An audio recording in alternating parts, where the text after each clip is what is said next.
क्रिस्त में मेरे बहुमूल्य भाइयों बहनों एवं बच्चों, आप सबों को जय सु। हमारे प्रभु यीशु क्रिस्त की और कृपा एवं दया, प्रेम, शांति, आशीर्वाद, अनुग्रह, सामर्थ्य सदा सर्वदा आपके एवं आपके परिवार के साथ रहे। प्रिय विश्वासियों, आज माता कलिसिया सामान्य काल का 32वां इतवार मना रही है। और जैसे हम जानते कि आज की दुनिया एक अलग दुनिया है। आज का युग कलयुग है। आज हम एक आधुनिक दुनिया में जीवन यापन कर रहे हैं। आज मानव इतिहास में और बहुत कुछ हासिल कर चुका है। रोज रोज एक नई चीज की आविष्कार होती है और मानव का जो नॉलेज है, जो ज्ञान है, और दिन ब दिन बढ़ते जा रहा है। और इन हर चीज़ों के बारे में और जानने के लिए उनके पास कई प्रकार के साधन हैं, उपकरण हैं, जिनके द्वारा नॉलेज को बटोरते हैं। इंटरनेट के द्वारा और फेसबुक के द्वारा, व्हाट्सएप के द्वारा अनेक प्रकार की जानकारियों को इकट्ठा करता है। आज मानव और ये विज्ञान और तकनीक क्षेत्र में और बड़ी रफ्तार से और विकास पा रहा है, डेवलप हो रहा है। लेकिन ये सिर्फ नॉलेज से या बुद्धि प्राप्त करने से, नॉलेज इकट्ठा करने से संपूर्ण जीवन नहीं जी पाता है।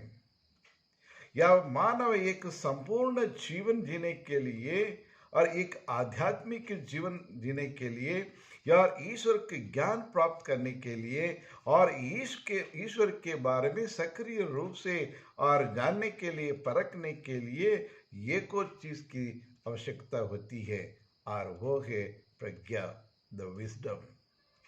यानी विजडम होना बहुत जरूरी है। और आज का पहला पाठ भी और इसके प्रज्ञा ग्रंथ से लिया गया है। और आज का पहला पाठ भी हमें यह बतलाता है कि और ईश्वर और हमें ये प्रज्ञा हमें देता है। जो लोग प्रज्ञा के लिए और प्रज्ञा की खोज करते हैं और उन्हें वह प्राप्त होती है।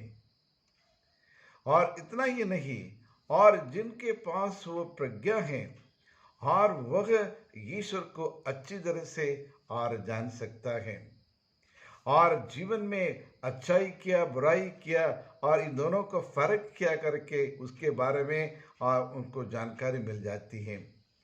जी हाँ, क्रिस्त में प्यारे भाइयों और बहनों, ऐसा युग में हम जी रहे हैं और इस युग में और ये प्रज्ञा प्राप्त करना बहुत जरूरी है। We need the wisdom.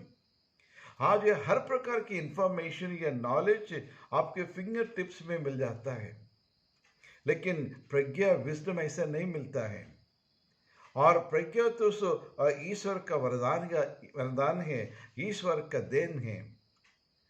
और इसलिए और ये ज्ञान, ये प्रज्ञा जो हम कहते हैं, और आज का पहला पाठ और इस प्रज्ञा के उत्कृष्टता के बारे में बतलाता है।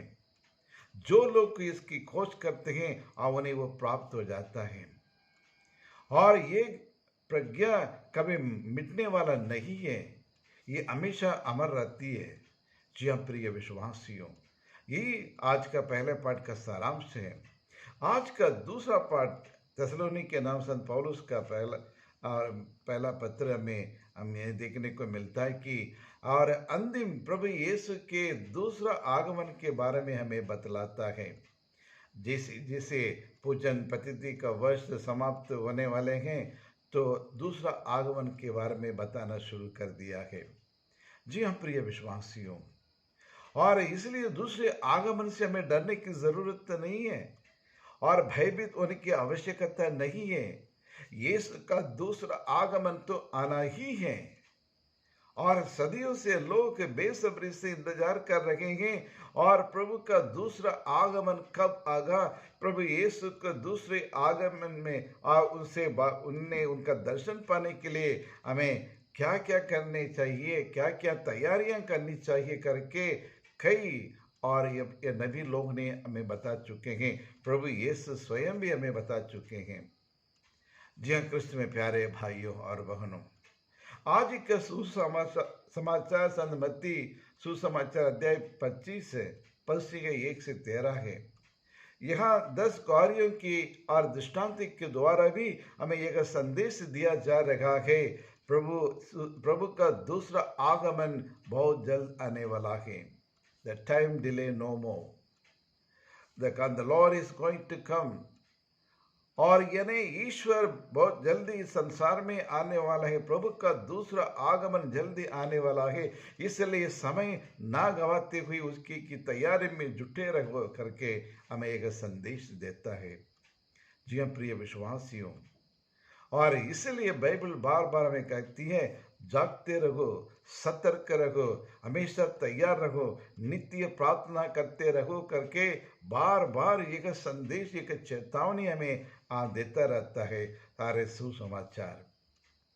क्योंकि हमारे पास वक्त नहीं है, हमें मालूम ही नहीं है और प्रभु यीशु का आगमन कैसे होगा, कब होगा, कहाँ होगा, किस तरह से होगा। वो तो एक चोर के समान कभी भी आ सकता है। और इसलिए संत मत्ती और जो लेखक हो हैं, और वह अंजीर के पेड़ के दृष्टांत के द्वारा या चोर के दृष्टांत द्वारा और 10 कार्यों के दृष्टांत द्वारा हमें यह बतलाता है, तैयार रहो, जागते रहो, क्योंकि तुम वो नहीं जानते कि वो घड़ी ना वो दिन कब क्या होगा करके। प्रिय विश्वासियों, आज नवंबर महीने में हम यात्रा कर रहे हैं। नवंबर महीना सभी मृत विश्वासियों के महीना है और उनके लिए हम प्रार्थना करते हैं, उनकी आत्मा शांति के लिए। और इस महीना में ये हमें ये बतलाता है कि हमारे जो दूसरी आगमन यानी व्यक्तिगत रूप से हर एक व्यक्ति को और प्रभु का दूसरा आगमन का सामना करना पड़ेगा, यानी हमारी मृत्यु। हमारी मृत्यु द्वारा हम प्रभु का दर्शन पाएंगे, लेकिन उसके लिए तैयारी होना बहुत जरूरी है। आज के सुसमाचार में और 3 प्रकार की तैयारी करने के लिए निमंत्रण देता है। सर्वप्रथम भूखे रहो, longing for the Lord, longing for the vision of Christ, यानी प्रभु का दर्शन पाने के लिए हमें तैयार करने के लिए हमें तरसना चाहिए। ईश्वर के साक्षात दर्शन पाने के लिए और हम उसके लिए तरसना चाहिए। हमें भूखे रखने का मतलब ये नहीं कि बिना खाना वाना खाए बिना कोई पीने बिना इसलिए हमेशा और निर्जल व्रत रखना, वो नहीं है। लेकिन आध्यात्मिक हमारे मन में आध्यात्मिक रूप से एक भूख होनी चाहिए, a spiritual thirst to see or to receive the vision of Christ। ये होना बहुत जरूरी है प्रिय विश्वासियों।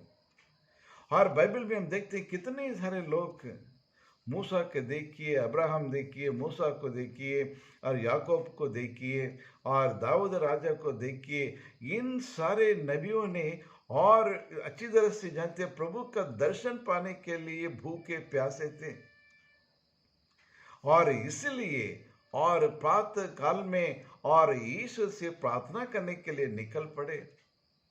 हमेशा ईश्वर के वचन को स्वीकार करते हुए और उसी के अनुसार जीवन यापन करने के लिए कोशिश करते थे। प्रभु का दर्शन पाने के लिए वो एक क्या कहना चाहिए, और वो उसके तरस रहे थे, एक भूख थे, और ईश्वर के दर्शन पाने के लिए उनकी आत्मा प्यासी थे। तो उसी प्रकार हमें भी एक भूख होना चाहिए, मैं कब प्रभु से मिलूंगा, मैं कब प्रभु का दर्शन पाऊंगा, कब मैं प्रभु का दर्शन पाकर मैं धन्य बनूंगा करके एक भूख होनी चाहिए। और दूसरा अकेलापन, सॉलिट्यूड, यानी अकेलेपन। जब अकेलेपन यार एकांत में और अलग रहकर और दिन रात मनन चिंतन करना, क्योंकि सांसारिक के शोरों से दूर होना चाहिए। ये सांसारिक के जीवन से, ये सांसारिक के सुख से, सांसारिक के मोह माया से हमें अलग करके और ध्यान में और जुटे रहना चाहिए, क्योंकि इस सांसारिक के शोर से और ये रिश्तों से और मिलकर हम कुछ कर नहीं पाते।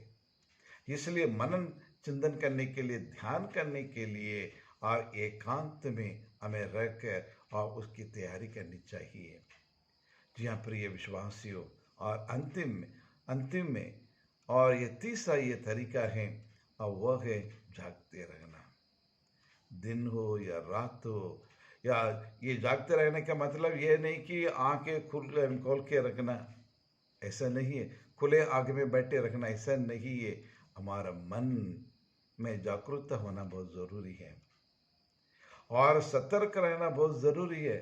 कब क्या होने वाला है, क्या हो रहा है, हर चीज़ को बारीक से जानने के और बहुत ज़रूरी है, क्योंकि प्रभु यीशु किसी भी तरीके से किसी भी वक्त हमारे पास आ सकते हैं और किसी भी वक्त हमें बुलावा मिलेगा।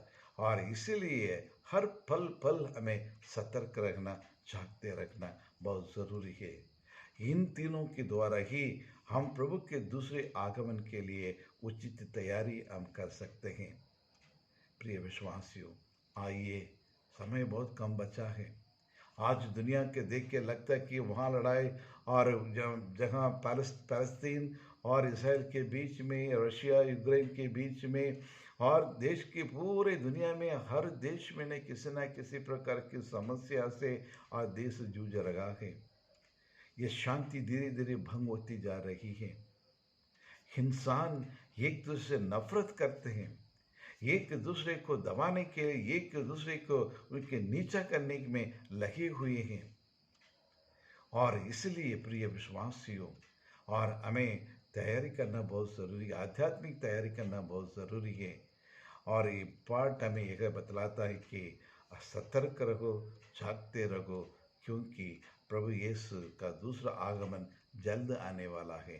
तो आइए उसके लिए प्रार्थना करें। हे सर्वशक्तिमान शाश्वत परमेश्वर, हम आपको धन्यवाद देते हैं, आपकी आराधना करते हैं, आपकी स्तुति करते हैं। आज और कल और कभी भी नाम बदलने वाला परमेश्वर है, शाश्वत परमेश्वर है प्रभु, जो कहते हैं आप कर दिखाते हैं प्रभु। हमारा परमेश्वर कभी धोखा देने वाला परमेश्वर नहीं है, सच्चा परमेश्वर है, सत्य मार्ग और जीवन मैं हूँ करके आपने हमें एक अच्छी शिक्षा दी है प्रभु।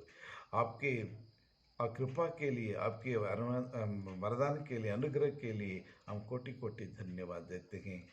जैसे जैसे समय बीत रहा है प्रभु, हमारे परिवार में, हमारे समाज में, हमारे देश में और शांति बनाए रखने के हमें प्रदान करें।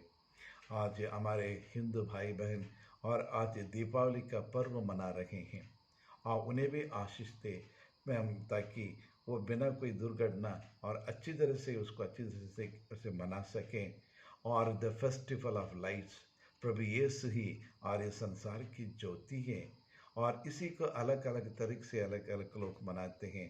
उन सबों पर अपने अपने रोशनी डालें और अपनी पवित्र ज्योति उन पर उतार दें, ताकि उनका जीवन उज्जवल बन जाए, उनके जीवन की बुराइयां हैं और दूर हो जाएं, वे भी और सच्चा परमेश्वर का स्वीकार करते हुए और अपने आप को समर्पित कर सके। यही प्रार्थना हम करते हमारे प्रभु क्रिस्त के द्वारा।